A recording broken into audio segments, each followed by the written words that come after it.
함께 따라합니다. 성령 내리신 일. 목소리가 많이 좀 잠겨 있습니다. 좀 둔탁하더라도 이해해 주시고요. 지난 주일부터 해서 어제까지 계속해서 장례가 있었습니다. 그 장례를 통해서 또 이렇게 계속 시간들을 함께 보내다 보니까 계속 이제 설교도 하고 기도도 하고 목이 좀 많이 이제 쉬게 됐는데, 연말이 되면 항상 딱 더 긴장감을 갖거든요. 12월부터 해서는 많은 행사도 있고 예배도 훨씬 더 많아지기 때문에 바짝 긴장을 합니다. 그리고 연초까지 신년 집회 그리고 그 돌아오는 주일까지 해서 일정이 꽉 짜여져 있죠. 바짝 긴장을 하는데 하나의 긴장을 더 해야 되는구나 또 생각을 했습니다. 보니까 작년도 그랬던 거예요. 작년도 이렇게 신년 집회와 첫 주일까지 딱 끝나면은 이제 스케줄이 좀 어느 정도 약간 여유가 있겠다 했는데, 그때부터 장례가 계속 시작됐거든요. 거의 뭐 여름까지 막 장례가 계속 있었던 것 같습니다. 올해도 딱 예배가 딱 끝나자마자 장례가 계속 시작이 되어서 어르신들이 겨울에 많이 돌아가시는구나, 이제 그런 생각도 하게 되고, 또 여기에 우리 예배 나오시는 어르신들뿐만이 아니라 우리 교우들의 부모님들도 많이 계시고 돌아가시는 거죠. 그래서 평상시 잘 뵙지 못했던 분들인데 또 장례에 가서 이렇게 사진을, 영정 사진을 통해서 이렇게 뵙고 하면은 마음이 또 새롭습니다. 우리는 그분을 알지 못하지만, 그러나 또 그분은 하나님과 어떤 시간을 살아오셨을까, 그게 느껴지면 또 가슴이 이렇게 뭉클한 거죠. 하나님의 마음이 어떠실까, 하나님께서 그 생명을 너무 귀하게 받으시겠다는 그런 마음이 들어서 함께한 시간이 없어도 감동이 막 많이 됩니다. 많이 되고 하나님께서 정말로 그 생명을 귀하게 영광 중 받으시는 그런 마음을 갖게 되죠. 우리의 모든 삶도 하나님 앞에서 정말 남들이 다 알아줘서가 아니라 내 모든 시간들이 하나님과 함께 살아가고 하나님의 시간으로 채워가는 그런 시간 사는 것이 가장 의미가 있다. 사람들이 보아주는 것은 다 부분적이거든요. 나를 안다고 해도 다 부분적으로 아는 거지 온전한 내 삶을 모르는 거 아니겠습니까? 하기 때문에 우리는 하나님과 끝까지 함께 살아가고 마지막에 하나님이 영광 받으시는 그런 삶을 사는 것, 거기에 우리가 더 전심전력으로 우리에게 주어진 인생들을 살아가야겠다는 생각을 합니다. 그래서 오늘 말씀을 통해서 어떻게 우리가 정말 하나님과 함께 나의 모든 삶을 힘써 살아갈까에 대한 또 그런 답을 우리가 함께 찾아보는 그런 시간이 되면 좋겠습니다. 함께 따라합니다. 다시 한 번 더. 성령이 내리신 일. 성령이 우리에게 내리시는 일. 이게 바로 하나님과 함께 살아가는 일이다. 이게 결론이죠. 오늘 말씀은 좀 우리가 평상시 잘 보지 않는 본문이기도 한데 좀 특별합니다. 복음이 이제 전해지기 시작하는, 이제 처음 전해지기 시작하는 그런 시점이에요. 그런 시점 가운데 초대교회, 어머니 교회라고 하는 예루살렘 교회가 베드로와 요한을 급파해서 이제는 사마리아 지역에 복음이 전해지고 그 사람들에게 두 사도를 보내는 이런 장면이 오늘 본문에 나타나고 있습니다. 이 8장은 그런 의미에서 그 의미를 가진 그런 장이라고 말할 수가 있어요. 예루살렘과 그 예루살렘 주변은 유대 땅이고 그 유대 땅을 처음으로 벗어나는 사건, 복음이 나아가는 그런 사건이 바로 여기서 등장을 하게 됩니다. 해서 복음이 전해지는데 누가 그 복음을 전했냐면 빌립이라는 사람이 복음을 전했어요. 빌립은 두 사람입니다. 예수님의 제자 중에 빌립이 있고 또 7 집사 중에 빌립이 있습니다. 그럼 여기에 등장하는 인물은 누구일까요? 7 집사 중에 빌립입니다. 이 빌립이 복음을 전하게 되고 그래서 이 그리스도인이 처음 사마리아 지역에서 나왔다라고 하는 그런 사건을 보여주고 있습니다. 이 말씀을 좀 더 이해하기 위해서는 사도행전 6장에서 7장, 8장까지 우리가 좀 분위기를 알 필요가 있는데요. 이때는 교회가 엄청나게 핍박받는 그런 출발점이라고 말할 수가 있겠죠. 근데 교회를 핍박하는 인물 중에 유명한 사람이 있었습니다. 그가 누구냐면 사울이라는 사람. 나중에 이 사울이 누가 됩니까? 바울이 되는 거죠. 우리가 그토록 바울 해서 이제 바울로만 알고 있는 그 바울이 되기 전에 사울이 교회를 막 강하게 핍박하는 그 앞잡이 노릇을 하고 있는 그런 상황이었습니다.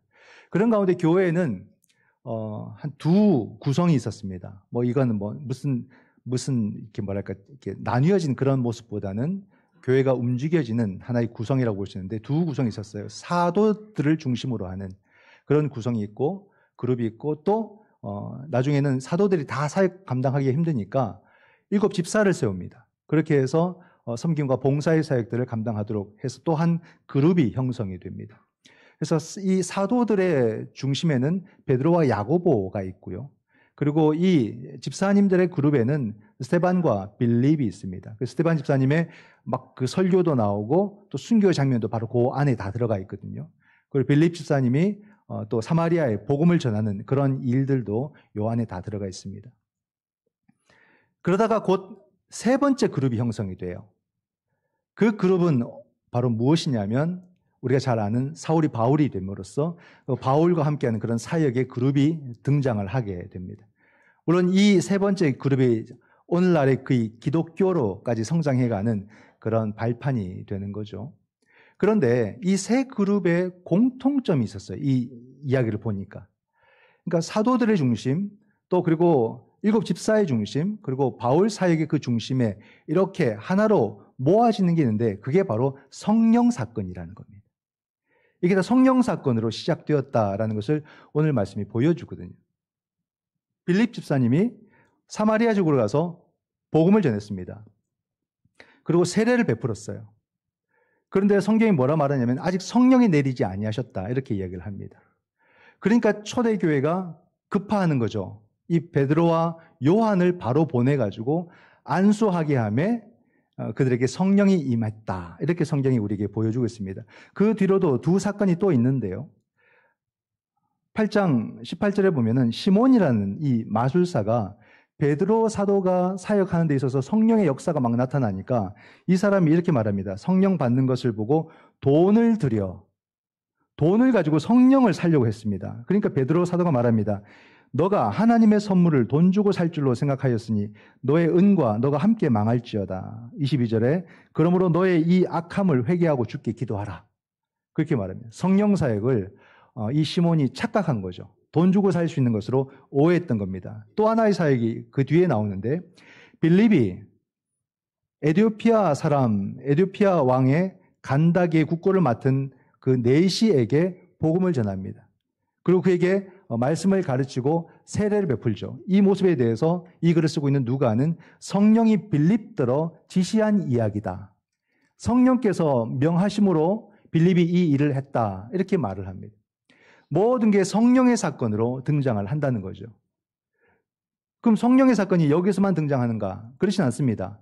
성령이라는 이 단어가 신약에는 집중적으로 나오지만 구약에는 거의 안 나와요. 하지만 구약 전체가 성령의 이야기로 기록되어 있습니다. 성령이 임재하심으로써 이스라엘 백성들이 어떤 일을 경험하게 되는가를 이 구약이 보여주는 것이고 신약이 와서는 이제 직접적으로 성령의 그 이름을 그들이 이야기를 하면서 성령께서 어떻게 역사하셨는지를 그대로 보여주는 것이 또 신약의 모습입니다. 이처럼 우리가 볼 때에 성령은 누구이시며 우리가 어떻게 성령을 받을 수 있는가? 나는 성령을 받았는가? 이것을 우리가 오늘날 생각해야 될 굉장히 중요한 주제 같습니다. 우리가 살아오면서 자신의 어떤 힘과 자신의 노력으로 사는 것이 얼마나 유한한가? 그 한계와 벽이 너무 크다는 것을 우리가 알게 되고 그리고 자기 마음을 붙잡고 산다는 것은 너무 힘든 일이에요. 이 연약한 마음은 하루에도 수십 번 흔들리기 때문에 이 마음으로 한평생을 우리가 살아간다는 것은 너무나도 끔찍한 일이고 그러므로 우리의 삶 속에 성령이 내주하셔서 성령이 우리를 주관해가고 내 마음을 주관해가고 내 삶을 주장하시는 것은 너무나도 중요한 일이다 하는 것입니다. 그 성령 받음이라는 것이 우리에게 굉장히 중요한데 성령은 누구이신가라는 거죠.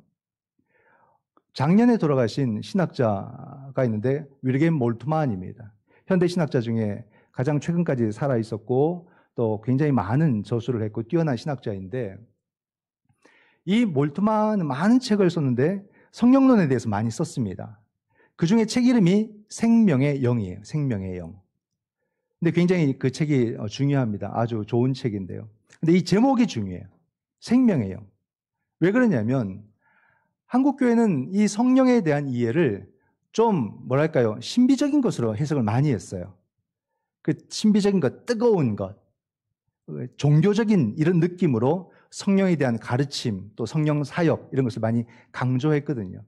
그러다 보니까 옛날에 뭐 은사, 뭐 방언 이런 것처럼 또는 뭐 신유 또는 뭐 입신 또는 뭐 여러 가지 뭐 환상 이런 것들을 성령 사역으로 굉장히 강조해서 교회나 기도원에서 이런 것들을 계속해서 성도들에게 요구하고 또 이런 것들을 체험하도록 그렇게 많이 분위기를 만들었던 겁니다. 그리고 찬양 가운데서 굉장히 우리가 막 눈물 짓게 하고 막 가슴 뭉클하게 하고 이런 것들을 이제 성령의 역사로 이해를 많이 했죠. 맞습니다. 다 그런 게 성령의 역사예요.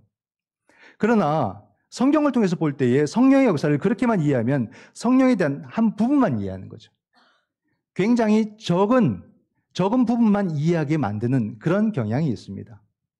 성경이 우리에게 알려주는 성령은 어떤 분이시냐? 그게 바로 몰트만이 썼던 책처럼 생명의 영이시다라는 거예요.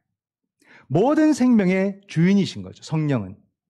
어떤 성령에 대한 신비한 경험을 나타내는 그런 부분에서만이 성령이 아니라 모든 생명의 주관자이시고 주인이신 거예요. 사람의 생명뿐만이 아니라 모든 세상의 생명, 이 세상을 넘어서는 우주와 역사의 생명, 그 생명을 주관하고 그 생명을 이끌어 가시는 분이 성령이라고 말을 하는 것입니다.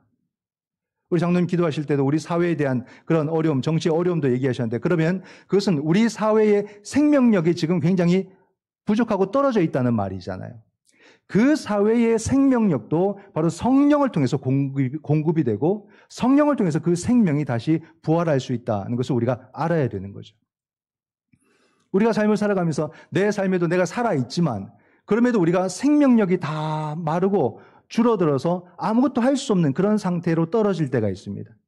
그런 가운데서도 우리가 간절히 구해야 되는 것은 이 몸이, 이 삶이 온전히 살아낼 수 있는 그런 생명의 힘을 성령으로부터 공급을 받아야 되는 거예요. 우리의 가정이 불화 가운데 있고 우리의 가정이 힘들고 어려워서 모든 생명이 죽어가는 것처럼 보이는 가운데서도 우리가 구해야 되는 것은 이 가정에 성령의 생명이 충만해짐으로 말미암아 모든 생명들이 다시 부활하고 살아나는 역사가 일어나도록 성령의 도우심을 간구해야 된다는 말입니다. 그러니까 단순한 그냥 내 마음의 그 어떤 것을 넘어서는 우리 삶을 살아가는 데 있어서 모든 생명의 주제가 이 성령과 연결되어 있는 겁니다. 오늘날에서 세계 곳곳에서 전쟁이 일어나서 생명이 죽어가는 이 시간 속에서도 그 모든 것을 다시 치유하시고 살려내시고 회복시키시는 그 능력은 성령의 능력으로 가능한 거예요. 사람의 힘이 얼마나 연약한지, 사람의 힘이 얼마나 부족한지를 알아야 됩니다. 사람은 기껏해야 생명을 빼앗는 일을 하는 것이지 생명을 살리는 일을 해내지 못한다는 말이에요. 똑똑해도 많이 배워도 결국에는 생명을 파괴하는 일을 하고 있지 생명을 살려내는 일을 못하고 있단 말입니다.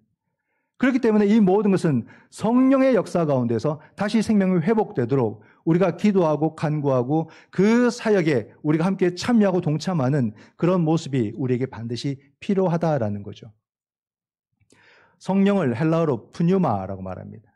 이건 제가 구약에서도 말씀을 드렸듯이 루아흐라고 하는 히브리어와 같은 의미입니다. 이건 숨, 호흡, 공기, 바람, 기운 이런 뜻이에요. 어떤 의미인지 아시겠죠? 보이진 않지만 이건 우리 생명과 직결된 주제들이거든요. 그러니까 성경의 사람들은 성령을 그렇게 이해를 했던 거예요. 경험을 했던 거예요. 뭔가 바람이 후 불면은 메마른 땅에 막 생명이 살아나는 이런 경험을 하게 되고 뭔가 호흡이 들어옴으로써 죽었던 생명이 살아나는 그런 경험들을 하게 되고 이런 것들을 체험하면서 이것이 바로 성령의 역사고 성령의 모습이구나. 그렇게 이 경험을 했기 때문에 구약에서는 루아흐라고 하고 신약에서는 푸뉴마라고 똑같은 단어를 쓰고 있단 말입니다.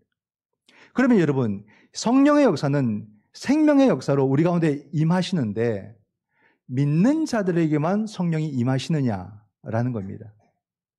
교회에만 여러분 성령이 임하시느냐라는 거죠. 이 질문에 어떻게 답변하시겠습니까? 아니라는 거예요. 우리는 하나님을 자꾸 믿는 자의 하나님이라고 생각하지만 그 말도 맞지만요. 하나님은 모든 세계의 하나님이시고 모든 세상의 하나님이시고 모든 생명의 주인이심을 믿으시기 바랍니다. 그러니까 하나님을 몰라도 이 땅을 살아감에 있어서 여러분 세상 사람들도 그냥 그저 막 욕심과 욕망과 탐욕적으로만 사는 건 아니에요. 뭔가 자기 성취를 위해서 열심히 살아가지만 그들도 정의가 중요하다는 거 알고 생명이 중요하다는 거 알고 관영이 좋다는 걸 알고 화해가 좋다는 걸 세상 사람도 다 압니다. 그러니까 자기 욕심을 충만하게 이루지만 또 한편에서는 이 끈을 놓지 않고 살아가는 것이 또 세상 아니겠어요? 그러니까 성령과 관련된 이런 사역의 주제들을 사람들이 놓지 않을 때 성령은 거기에 역사하신다 이 말입니다.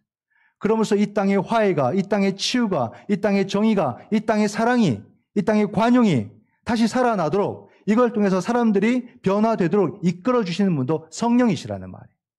그러니까 믿지 않는 자들도 성령의 역사를 경험하는 겁니다. 그러나 그들은 그것이 성령의 능력인지 모르는 거예요. 우리는 안다는 차이입니다. 그렇기 때문에 우리는 그 시간 속에서 하나님께 영광을 돌리는 것이고 그들은 그것을 모른다는 거죠. 이런 성령의 역사, 이것이 바로 교회를 넘어서는, 이 신앙을 넘어서는 놀라운 하나님의 세계 속에 이 성령이 역사하심으로 교회는 뭐냐, 성도들은 뭐냐, 바로 그 온 세상과 역사를 향해 사역하시는 성령의 역사에 참여하고 동참하는 거죠.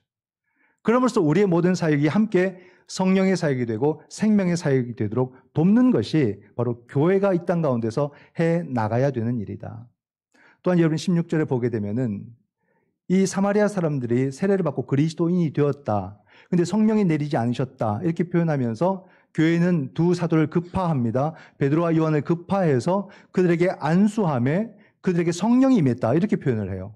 왜 이것을 이렇게 구체적으로 또 이 과정을 이야기를 해줄까라는 겁니다. 그리스도인의 삶이 뭐냐는 거죠. 그리스도인이 된다는 게 뭐냐는 거예요. 여러분, 그리스도인이 된다는 것이 어느 정도로 이해를 하고 있을까요? 착한 사람 되는 거? 선하고 교양 있고 좀 멋있고 훌륭한 사람 되는 거? 이걸 우리가 그리스도인 되는 그런 기준을 삼고 계십니까? 근데 의외로 그렇게 생각하는 분들이 많이 있어요.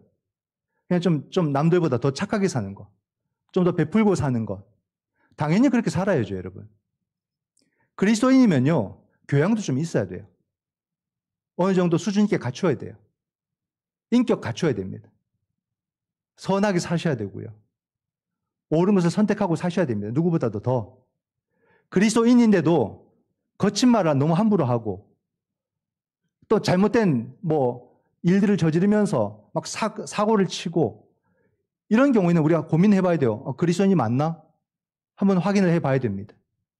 그러나 여러분, 우리가 그리스도인이 된다는 것이 착하게 살고 선하게 살고 교양 있게 살고 그냥 좋은 일을 하며 사는 것으로 이해한다면 굳이 교회를 이렇게 힘들게까지 다닐 필요는 없다고 생각해요. 왜냐하면 교회가 아니어도 이런 것을 배울 때가 많습니다. 절에 한번 가보세요.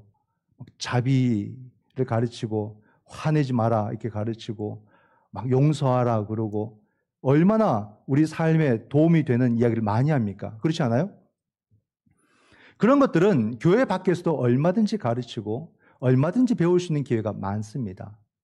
그런데 왜 우리는 한평생 교회로 나와서 예배 드리며 또 일주일에 하루를 우리가 주 앞에 드리며 내 물질도 드리고 시간도 드리고 마음을 모으고 모든 것이 교회로 향하는 그런 삶을 왜 살아갑니까? 착하게 살기 위해서? 그런 게 아니라는 거죠. 바로 우리가 교회를 통해서 살아가고자 하는 것은 뭐냐면 성령 충만한 삶을 살기 위해서 그렇단 말입니다. 영적인 삶이란 게 그리스도인이 살아야 될 영적인 삶이란 것이 있기 때문에 우리는 교회를 떠나지 않는 거예요. 이 교회를 통해서 하나님을 경험하고 예배를 드리고 정말로 하나님께 나아가고 대화하는 이 과정을 통해서 성령이 우리 가운데 충만히 임하는 것을 우리는 경험하게 되고 또 그 힘으로 우리에게 주어진 삶을 살아내기 위해서 우리는 교회로 향해서 나아간다는 말입니다. 그리스도인은 여러분 착하고 사는 삶을 넘어서는 성령 충만한 삶을 우리가 구해야 되는 거죠. 우리가 살아야 될 영적인 삶이라는 게 있습니다. 이 삶을 우리가 살아야 돼요. 이 영적인 삶을 사는 내 삶이 정말로 영적인 삶이라고 말할 수 있을까? 이런 성령 충만한 영적인 삶을 사는 사람들이 내 주위에는 많이 있을까? 여러분, 친구를 둬도 그런 분들이 많아야 됩니다. 내 주위에 여러분 그런 분들이 많아야 됩니다. 그래야지만 도움을 주기도 하고 도움을 받기도 하며 우리 모두가 함께 믿음 안에서 성장해 가게 되는 거죠. 이 충만함이라는 것이 늘 우리 삶 속에 있어서 그래야지만 성령의 눈으로 세상을 바라볼 수 있게 되고 또 그 성령의 사역을 우리가 바라보며 함께 참여하는 그런 삶도 우리가 살아갈 수 있게 된다는 말입니다. 근데 이 사마리아 사람들이 그리스도인이 되고 성령 받음은 사도행전 2장 38절 말씀과 연결해서 볼 때에 우리가 이것을 바르게 이해할 수가 있습니다. 38절을 함께 읽겠습니다. 베드로가 이르되 너희가 회개하여 각각 예수 그리스도의 이름으로 세례를 받고 죄의 사함을 받으라. 그리하면 성령의 선물을 받으리니. 자, 성령의 선물. 성령을 선물로 받는다는 말이에요. 자, 그러면 성령은 우리 가운데 주권적으로 역사를 하시고 주체적으로 역사를 하시는데 우리가 어떤 몇 가지 내가 공로를 쌓으면 성령이 임하신다. 성경은 그렇게 말하지 않습니다. 내가 아무리 준비를 해도 성령은 성령의 때에 우리 가운데 임하시고 성령의 방법으로 임하십니다. 하지만 우리가 성령의 사람이 되기 위해서 기본적으로 갖춰야 될 우리의 태도와 우리의 모습은 있다라고 성경은 말해주고 있거든요. 그 모습을 세 가지로 말합니다. 회개하고 세례받고 죄의 사함을 받으라. 이렇게 이야기를 한단 말이에요. 회개한다는 건 뭡니까? 회개라는 것은 삶을 돌이키는 것을 말하거든요. 하나님을 향하는 것을 말합니다. 즉 그 말은 뭐냐면 우리가 하나님을 등지고서는 성령을 받을 길이 없다는 말이에요. 내 삶이 하나님 없이 살아가는 삶이 아니라 하나님 안에서 하나님을 향해서 살아가는 삶 속에 성령은 우리 가운데 찾아오시리라고 약속을 해주고 계신다는 말이에요. 하나님 아닌 다른 것으로 내가 살아가고자 내 삶을 계획하고 노력한다면 그 삶에서는 성령 충만을 경험하기 어렵다는 말이죠. 그리고 세례를 받는다는 게 뭐겠습니까? 예수 그리스도와 함께 죽고 예수 그리스도와 함께 사는 것을 세례라 말합니다. 즉 우리 삶이 예수 그리스도와 굳건히 결속될 때에 우리는 성령의 충만함에 이를 수 있다라는 말이에요. 항상 예수 그리스도 안에서 우리에게 성령을 허락하시지 예수 그리스도 밖에서 성령을 허락하시지 않는다는 말입니다. 예수 신앙을 떠나서 여러분 성령을 받을 수 있는 길은 없어요. 그렇기 때문에 이 예수 신앙이 우리 속에서 얼마나 온전히 갖추어지고 이 신앙 속에서 우리가 살아갈 때에 성령께서 함께 하시리라고 약속해 주고 계시고 심지어는 이 성령을 그리스도의 영, 예수의 영, 주의 영이라고까지 이야기를 합니다. 우리가 주님의 사역을 감당해가는 그 모든 것 속에 성령이 우리 가운데 임재해 주심을 믿으시기 바랍니다. 내가 했다고 해서 임하시는 것이 아니지만은 우리가 주께서 말씀하신 성령이 약속하신 이 믿음의 길을 걸어가면은 한 번도 우리에게 배반하지 아니하시고 실망을 우리에게 끼치지 아니하시고 성령은 역사하시고 임재해 주셔서 우리 모두를 성령 충만한 삶으로 인도해 주셨다는 사실이죠. 그리고 죄의 사함을 받으라. 우린 죄 사함을 어떻게 받습니까? 십자가로 죄 사함을 받는 거예요. 즉 우리의 모든 삶이 예수 그리스도와 함께 살아가는 그 십자가를 향해서 살아가는 그 삶의 모습 속에서 성령의 충만함에 이를 수 있다라는 말입니다. 그 말은 뭐냐면 내 힘으로 살 수 있느냐 없느냐 그걸 말하는 게 아니에요. 여러분 우리는 예수 그리스도 무관하게 살아갈 수 있어요. 이 땅을 살 때. 기도 안 하고 살 수 있고요. 예배 안 드리고 살 수 있어요. 밥 먹고도 살 수 있고. 그러나 예수 그리스도와 함께 하지 않는 그 삶에는 어떤 의미도 찾을 수가 없다는 것입니다. 그런 삶의 시간 속에서는 자신의 삶의 참된 만족과 그 생명의 충만함을 경험할 수가 없다는 말이에요. 즉 우리의 삶의 관심은 어떻게 해야 예수 그리스도와 함께 살아갈 수 있는가, 그것이 나의 관심이 되어야 되고 그런 관심 속에서 우리는 성령의 충만함을 경험할 수 있다라는 말입니다. 이게 바로 회개하며 이게 바로 세례받으며 이것이 바로 우리가 죄사함 받는 그 삶을 통해서 하나님은 우리에게 성령 충만함을 허락해 주신다. 광고에도 보셨지만 지난 주일부터 계속해서 한 주간 장례가 있었어요. 의정부에서 하루는, 또 하루는 서울에서, 또 하루는 인천에서, 또 어제는 강원도 횡성에서 일주일을 꽉 채워서 이렇게 장례의 시간으로 보냈습니다. 이 시간 속에서 느끼게 되는 것은 이 삶과 죽음은 맞닿아 있구나. 죽음은 멀리 있지 않구나. 항상 우리 현재 속에 항상 이렇게 종이 양면처럼 이렇게 함께 가는 것이 죽음이구나. 그런 생각을 합니다. 그래서 우리가 이렇게 막 살다가도 이 죽음이 갑자기 내 눈앞에 있을 수 있기 때문에 이거 이상한 일이 아니겠구나 그런 생각이 들어요. 이것도 하나의 우리의 그냥 인생이고 하루의 삶이고 그런 거죠. 그런 가운데서 우리 주님께서 산자와 죽은 자의 주님이시라는 그 말씀이 참 위로가 돼요. 주님은 여기서도 주님이시지만 저기서도 주님이시고 우리 주님이 나의 주님이 되신다면 어떤 것도 우리는 감당할 수 있겠다는 생각이 듭니다. 또 그런 가운데서 오늘 아침에 딱 눈을 떴을 때 우리가 세상을 바라보는 것은 성령님께서 오늘도 내게 생명을 허락해 주셨구나. 성령께서 내 생명을 이 땅 가운데서 붙들고 계시는구나. 또 그런 성령의 도우심, 성령이 나와 함께 하심을 또 경험하는 그런 시간을 갖게 되는 거죠. 성령이 늘 우리 삶 속에 함께 함으로써 이렇게 내 삶의 생명의 충만함을 경험하는 것. 이 생명의 충만함 속에서 우리는 성령님을 바라볼 수 있고 그 성령님을 느낄 수 있고 그 성령님께 우리는 감사할 수 있는가라는 거죠. 내 삶의 모든 생명의 힘들이 성령께로부터 온다는 것을 우리가 느끼고 살아가고 그걸 고백하고 살아가는 것은 너무나도 중요한 일이다는 겁니다. 그러니까 우리 삶에, 우리 가정에, 우리 교회에 정말로 생명에 충만한 모든 것은 성령의 역사라는 것을 알고 우리는 성령이 우리 가운데 충만하시기를 간절히 기도하는 그런 개인이요, 그런 공동체가 되어야 한다라는 것이죠. 그런 가운데서 여러분, 우리가 성령 받게 되면은 결국 어떻게 우리가 변화될까라는 겁니다. 그 변화를 사도행전 1장 8절이 우리에게 잘 보여주고 있죠. 함께 읽겠습니다. 오직 성령이 너에게 임하시면 너희가 권능을 받고 예루살렘과 온 유대와 사마리아와 땅끝까지 이르러 내 증인이 되리라 하시니라. 성령이 임하게 되면 우리에게 나타나는 두 가지 모습이 뭡니까? 권능을 받고 그리고 내 증인이 되리라 이렇게 말합니다. 권능은 헬라어로 두나미스입니다. 영어로 다이나마이트라고 하듯이 폭발적인 힘을 말하는 거예요. 그리스도인으로서 우리가 성령을 받아야 여러분 권능 있는 사람이 돼요. 이런 능력, 힘을 얻는단 말입니다. 이건요, 어떤 힘은 존재의 힘, 그리고 사랑의 힘, 그걸 말하는 거예요. 성령 받은 사람은 그 존재 자체로 그 영적인 에너지가 막 느껴지는 겁니다.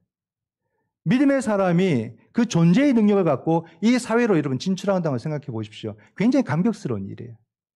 정말로 성령 충만한 사람들이 사회 곳곳에서 그 자리를 지켜주는 것이 얼마나 든든한 일이고 얼마나 생명사역인지를 우리가 알아야 되는 거예요. 그러니까 우리 자신이 그와 같은 존재라는 말입니다. 그래서 이런 사람들은 세상을 살 때 비굴하지 않습니다. 쫄지도 않아요. 가난하다고, 부하다고 그렇게 자기 마음이 흔들리지도 않습니다. 바울처럼 풍족에 처할 줄도 알고 가난에 처할 줄도 알고 이미 자기 자신이 충만하기 때문에 그런 것으로 연연하지 않게 되는 것입니다. 말도 그렇게 불평, 불만하는 그런 말들을 입에 달고 살지 않습니다. 감사가 충만하기 때문에 그래요. 마음이 충만하면 사람이 굉장히 여유로워 보이는 거죠. 그리고 모든 것을 넉넉하게 받아들이고 감당해내는 그런 힘이 충만 속에서 오는 겁니다. 능력, 권능. 성령의 권능이 우리를 완전히 다른 존재로 변화시켜 놓는다는 것을 우리가 경험해 봐야 되는 겁니다. 이런 경험들을 하고 계십니까? 올 한 해는 성령이 우리에게 주시는 그 권능이 우리의 삶 속에 풍성히 함께 하시기를 축원드립니다. 마지막으로 우리가 성령 받으면 증인이 된다라고 이렇게 말을 합니다. 이 증인은 원어로 보면 참 이게 뜻깊어요. 헬라어로 마르튀리아입니다. 그런데요, 순교자가 헬라어로 마르튀스입니다. 이게 어근이 같단 말이에요. 즉 예수 그리스도의 증인은 예수 그리스도의 순교자다 이런 말입니다.